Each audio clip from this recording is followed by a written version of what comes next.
What we see, Maritza, is that the inflation rate rose. We calculate the inflation.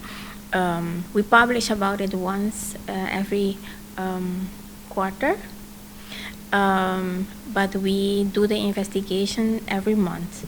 And what we see is that the inflation rate rose compared to a year before. In the second quarter, it rose to 7.7%. This is compared to the second quarter of 2021. If we compare what happened to the prices between the first quarter and the second quarter, we see that the prices rose on Eustatius with 3.6%. And this has to do especially with the food prices.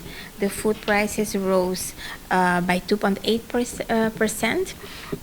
We also see a rise in the transportation, and the transportation entails prices of cars, which rose by 4.6%.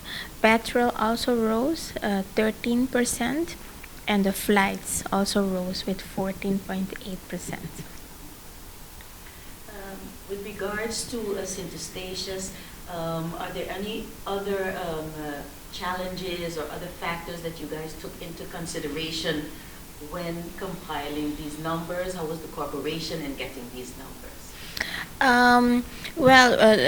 We have because this investigation, it not only takes place in the supermarkets, but we also take into account everything that a household uses on a monthly basis, which is based on the budget investigation that we made.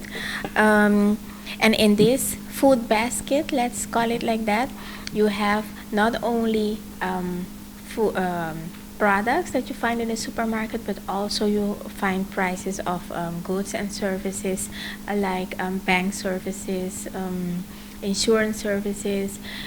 We know that people also order things online, so we look at what happens with the prices online.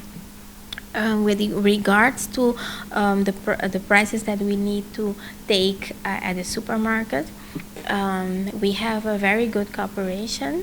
We want to thank all our stakeholders also that cooperate with us, because we have a fixed amount of products and at certain supermarkets that we take into account, and we are very grateful for the way that it's working out.